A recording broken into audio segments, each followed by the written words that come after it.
And now, it's time for another Dice Tower review with Tom Vasel. Imagine is a board game. It's the animated guessing game. And that's all I'm going to do in that regard. Imagine is a new game from Gamewright Games. This is a game in which you are using clear cards with things on them to make pictures. Instead of drawing a picture, think Pictionary. Instead of drawing the picture, you're using cards to put these together. Let's take a look at how the game plays.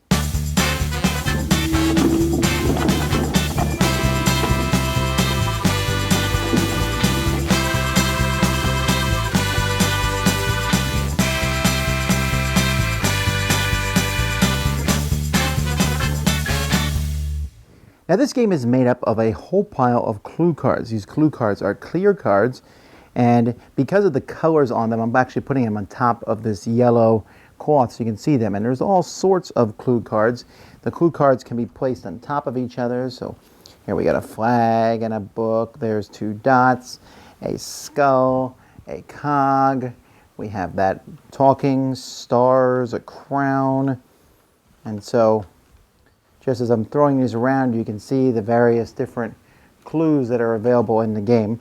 And you're going to be scattering these clues and putting them all around the table in a big circle so that in the middle of the circle is where you'll be working. But there's quite a few of these cards, and there's just a variation of colors and or shapes and sizes. There's people. They look like they've come off work signs. And so one player is going to go first, and that player is going to draw a clue card, and they'll have someone else pick a number off that card, or you can pick it yourself. And so let's say someone says this number 5, so you say, okay, the song, and then you got to do Surfing USA.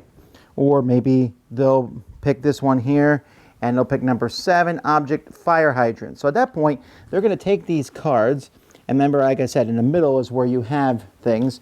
So maybe they're going to show fire hydrant. So maybe they'll put this house here and put this on to show that the house is on fire, and then they build some sort of fire hydrant over here, maybe like this, and then show water coming out of that fire hydrant so that it's hitting the house, and then point to this. You can activate things, so maybe you have this little flying saucer. This doesn't do anything with fire hydrant, but it might come along. Or you might say this isn't a flying saucer, so you put this car on top of here, and then you put the water coming out of here, and drive it up to the house. You can even turn things like this.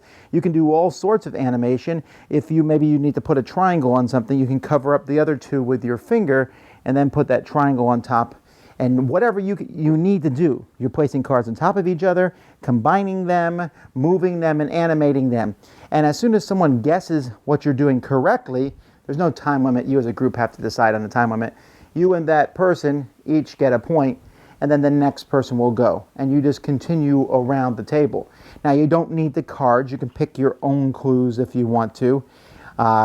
You can go until someone else has gotten the other players to guess 2 things, and when that happens, whoever has the most points is going to win. And if there's a tie, you play again. And so that's basically it.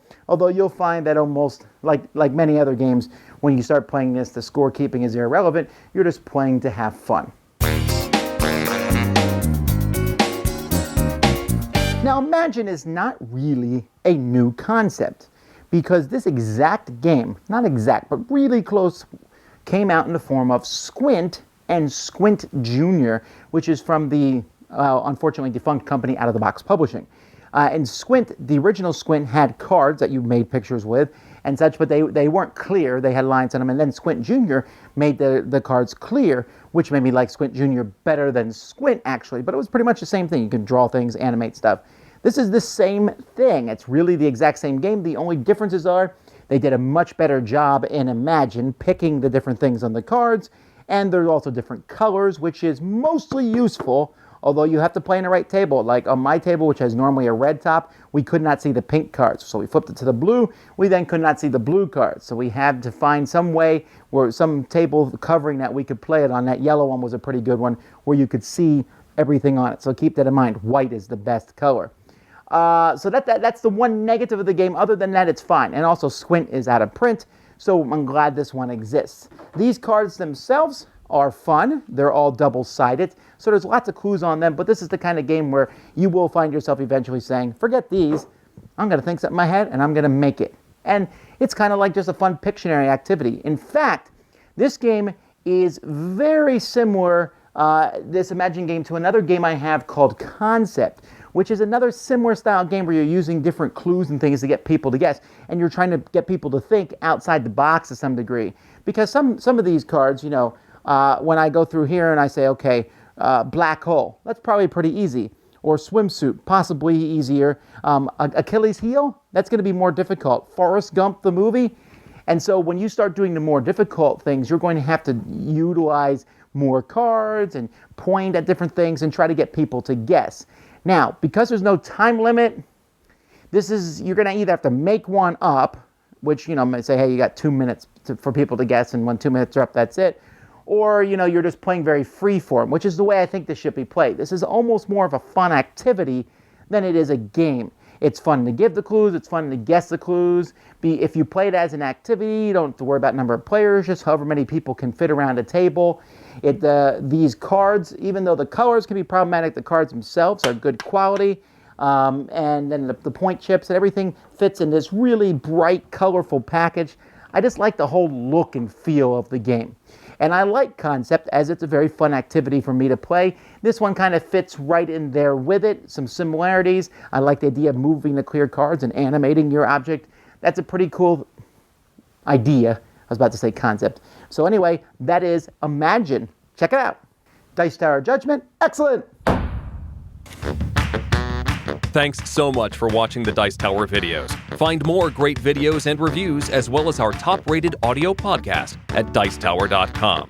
You can also find other great shows at Dicetowernetwork.com. I'm Eric Summerer, and you've been watching The Dice Tower. The Dice Tower is sponsored by Cool Stuff Inc., where you can find great games for great prices. Cool stuff in stock. Check them out at CoolStuffInc.com. Shut the door.